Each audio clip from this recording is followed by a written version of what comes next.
glory of Lord. మనం ఏం చేసినా దేవుని నామాన్ని గణపరచడానికే చేయాలి. And through my each and every activity his name alone be honored. మనం ఏ పని చేస్తున్నామో అవన్నీ దేవుని నామాన్ని గణపరచడానికే చేయాలి. Only then our evangelism will be a successful one. మన యొక్క శుభవార్త పని ప్రాముఖ్యంగా జరుగుతుంటుంది. Or else whatever you do, people may praise, but God will not praise us. మనం ఏమైనా చేయొచ్చు, మనుషులైతే ఎత్తి పడేస్తారు కానీ గౌరవిస్తారు కానీ We cannot do through our physical strength or physical activities. మనము ఒక శారీరకంగా మనం చేయలేము ఈ విషయాల్ని. Each and every minute I need to be in fellowship with Lord Jesus Christ. ప్రతిరోజు మనం సాంగత్యం ఎవరితో చేయాలంటే దేవునితో సాంగత్యం చేస్తూ ఉండాలి. Only then God's name will not be blasphemed among the Gentiles.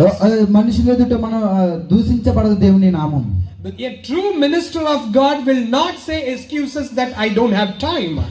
ఎవరైతే యేసుక్రీస్తు వారిని నమ్మి ఉన్నారో వారు చెప్పలేరు నా దగ్గర సమయం లేదని. Each and every believer, if he is a true believer of Christ, he will work hard to grow in his spiritual life. నిజమైన విశ్వాసి ఏం చేస్తాడంటే వారు ఇంకా ఎక్కువ కష్టపడి దేవుని పని బాగా చేస్తూ ఉంటారు. Now you may think what these people are really doing. ఈ యొక్క మనుషులు ఏం చేస్తున్నారు ఇప్పుడు? These people don't have any work. ఈ మనుషులకి ఏం పని లేదా? Other than singing song, other than sharing gospels. పాటలు పాడటం, దేవుని సువార్తను ప్రకటించడం తప్ప ఇంకేం పని లేదంట. Wherever we see they put a stage and they preach God.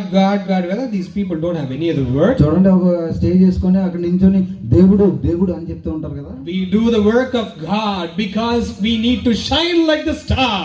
దేవుని యొక్క పని చేయండి, ఆ నక్షత్రాల వలె మనము ప్రకాశించబడాలి. Don't do for ourselves, don't do for my own pride, do for the glory of God. మన యొక్క సొంత నిర్ణయాల కోసం మనం చేయకూడదు, దేవుని యొక్క ఆత్మను దేవుని యొక్క నామాన్ని గణపరచబడడానికి చేయాలి. Even you can do it.